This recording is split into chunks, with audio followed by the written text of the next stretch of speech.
Anantapuram urban నియోజకవర్గంలో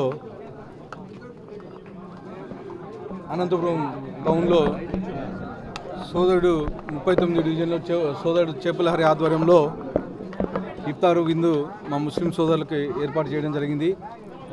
రంజాన్ మాసం పవిత్ర మాసం. ముస్లిం సోదరులందరూ 5 సార్లు నమాజ్ చేస్తూ ఈ నెల రోజులు కఠోర దీక్ష చేస్తారు. ముఖ్యంగా మా అనంతపురం అర్బన్ నియోజకవర్గంలో ముస్లిం మైనార్టీలు చాలా ఎక్కువగా ఉన్నారు. దాదాపు 120 మసీదులు ఉన్నాయి. 120 మసీదులు కానీ మా ముఖ్యమంత్రి నారా చంద్రబాబు నాయుడు గారు ఆదేశాల మేరకు మౌలిక వస్తువులు అయితే ఏమి, అలాగే గత 5 ఏళ్లలో ఎక్కడైతే మసీదులు ఇవన్నీ దెబ్బతిన్నాయంటే ఎక్కడే కానీ ₹1 ఇచ్చిన దాఖలాలు లేవు. గత 5 ఏళ్ళ మసీదులకి అయితే ఏమి, అలాగే మసీదుల మరమ్మతులకైతే ఏమి, ఇమాములకైతే ఏమి, మౌజాములకైతే ఏమి ₹1 ఇచ్చిన దాఖలాలు. కానీ మా తెలుగుదేశం ప్రభుత్వం వచ్చిన తర్వాత మా ముఖ్యమంత్రి నారా చంద్రబాబు నాయుడు గారు ఇమాం మౌజీములకు దాదాపు ₹90 కోట్ల పెండింగ్ ఉంటే 90 కోట్ల రూపాయలు కానీ ఇమాం మౌజీములకి ఇవ్వడం జరిగింది. అలాగే మేము 2014 నుంచి 19 వరకు రంజాన్ తోఫా ఇవ్వడం జరిగింది. అంటే ప్రతి సంవత్సరం రంజాన్ మాసంలో రంజాన్ పండుగ కానుకగా రంజాన్ తోఫా ఇవ్వడం జరిగింది.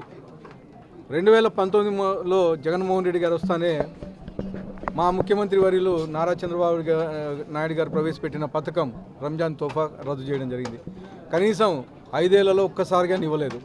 అంటే ముస్లిం మైనార్టీలని పట్టించుకోలేదు అసలు. కానీ మళ్ళా 2024లో మళ్ళీ మా ముఖ్యమంత్రి నారా చంద్రబాబు నాయుడు గారు అధికారంలోకి వచ్చిన తర్వాత ముస్లిం మైనార్టీలకి అనేకమైనటువంటి సౌకర్యాలు కలగజేయడం జరిగింది. ముఖ్యంగా దుల్హన్ పథకం మళ్ళా పునరుద్ధరిస్తున్నాం. అలాగే హజ్ యాత్రకు పోయే వాళ్ళకి హెల్ప్ చేస్తున్నాం. విదేశీ విద్య కానీ చేయించడం జరుగుతూ ఉంది. అలాగే ఇమాం మౌజూములకు ఏవైతే గతంలో పెండింగ్ ఉన్నాయి బకాయిలు అవన్నీ ఇవ్వడం జరిగింది. అలాగే అనంతపురం అర్బన్ నియోజకవర్గంలో ముస్లిం మైనార్టీలకి అనేకమైనటువంటి సంక్షేమ కార్యక్రమాలు చేయడం జరిగింది. ముఖ్యంగా మసీదులకి వసతులు కల్పించడం అయితే ఏమి, అలాగే జామా మసీద్కి దాదాపు ₹1 కోటి డెవలప్మెంట్ చేయడం జరిగింది. కాంపౌండ్ వాల్ అయితేమి, అక్కడ లైటింగ్ అయితేమి, ఇవన్నీ అంటే గతంలో ఏ ప్రభుత్వము గత వైఎస్ఆర్సీపీ ప్రభుత్వం చేయనంత గతంలో వైఎస్ఆర్సీపీ ప్రభుత్వం అసలు పట్టించుకోలేదు. మా తెలుగుదేశం ప్రభుత్వం వచ్చిన తర్వాత ఈరోజు అర్బన్ నియోజకవర్గంలో కానీ ముస్లిం మైనార్టీలు అంటే ఒక ప్రత్యేకమైన అభిమానం మా నాయకుడు చంద్రబాబు నాయుడు గారికి, అలాగే మా యువ నాయకుడు నారా లోకేష్ గారికి. దాంట్లో భాగంగానే సౌదీలో ఒక డ్రైవర్ ఇరుక్కుంటే మా యువ నాయకుడు నారా లోకేష్ గారు తన సొంత ఖర్చులతో సౌదీ నుంచి అనంతపూర్కి పిలిపించడం జరిగింది. మొన్న దాదాపు ₹12 లక్షల ఒక అమ్మాయికి ఇక్కడ అనంతపురం అర్బన్ నియోజకవర్గంలో హెల్ప్ చేయడం జరిగింది. అదే కాకుండా సౌదీలో ఉండే డ్రైవర్కి CMRF కింద దాదాపు ₹5 లక్షల ఇప్పించడం జరిగింది. అంటే ఇలాంటి అనేకమైన సంక్షేమ కార్యక్రమాలు అనంతపురం అర్బన్ నియోజకవర్గంలో మా యువ నాయకుడు నారా లోకేష్ గారు చేయడం జరుగుతుంది. ముఖ్యంగా CMRF గతంలో ఎప్పుడూ రానంత ఇదిగా ఈరోజు అనంతపురం అర్బన్ నియోజకవర్గంలో జరుగుతుంది. దాదాపు 50% పైగా ముస్లిం మైనారిటీలకు సంబంధించిన CMRF ఉన్నాయి ఇప్పటివరకు. ఏ రోజు చెక్కులు వచ్చినా కానీ దాదాపు 50%, 60% పైగా అనంతపురం అర్బన్ నియోజకవర్గంలో ముస్లిం మైనార్టీ సోదరులు అంటే అంత కమిట్మెంట్ ఉంది మాకు ముస్లిం మైనార్టీ సోదరులు అంటే. కానీ గత ప్రభుత్వంలో జగన్మోహన్ రెడ్డి గారు ఎక్కడే కానీ ఏమీ చేయలేదు. అలాగే ఇక్కడ ఉండే లోకల్ ఎమ్మెల్యే, మాజీ ఎమ్మెల్యే ఇప్పుడు ఆయన కానీ ముస్లిం పట్టించుకుని దాఖలాలు. కానీ ఈరోజు అనేకమైన మేము ఇవి చేసామని చెప్పేసి కళ్ళబొల్లి మాట్లాడడం జరుగుతోంది వైఎస్ఆర్సీపీ నాయకులు. కానీ మా తెలుగుదేశం ప్రభుత్వం, మా ముఖ్యమంత్రి నారా చంద్రబాబు నాయుడు గారు, అలాగే మా యువ నాయకుడు నారా లోకేష్ గారు ముస్లింల పక్షపాతి, ముస్లింకి అనుకూలంగా ఉంటారని చెప్పేసి తెలియజేస్తాం. మాట్లాడుతూ ఉంటారు ఆ చిన్న ఇష్యూస్. మా పార్టీ కార్యకర్త నన్ను పిలిచాడు. నాకు సమయభావం వల్ల నేను అనలేకపోయాను. నిన్న రాత్రి మా ఇంటికి రావడం కానీ జరిగింది.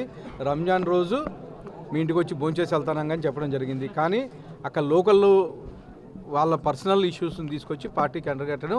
అంటే కొంతమంది నిరుద్యోగ రాజకీయవాదులు, పని లేని వాళ్ళు పెద్ద మనుషులుగా చెప్పుకునేవాళ్ళు.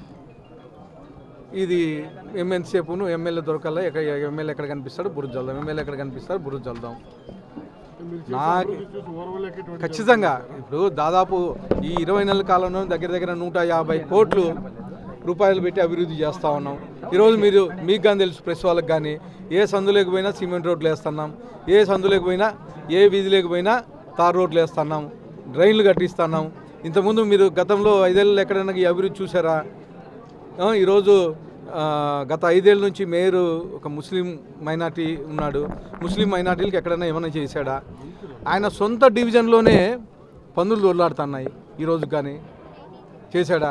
కానీ ఆయన మేయర్గా ఉంటూ ఈరోజు కానీ అంటే కార్పొరేటర్లు వాళ్ళే ఉన్నారు, మేయర్గా వాళ్ళే ఉన్నారు, కానీ ఎమ్మెల్యే మీద బురుజాలను మొదలుపెట్టారు. అక్కడ ఇది లేదు, ఇక్కడ ఇది లేదని. ఖచ్చితంగా వాళ్ళ పీరియడ్ అయిపోతేనే డెవలప్మెంట్ అంటే ఏంటో మేము చూపిస్తామని చెప్పేసి తెలియదు. ఎవరు ఏమి చేసినా మా నాయకుడు చంద్రబాబు నాయుడు గారు ఉన్నారు. మమ్మల్ని చూసి ఎవరు ఓటేరు? మా నాయకుడు చంద్రబాబు నాయుడు గారిని చూసి వేస్తారు. మా పార్టీ తెలుగుదేశం పార్టీ ముఖ్యం. మాకు ఎవరు ఏమైనా కానీ మా నాయకుడు ముఖ్యము, మాకు తెలుగుదేశం పార్టీ ముఖ్యం, మా యువ నాయకుడు నారా లోకేష్ గారు ముఖ్యం.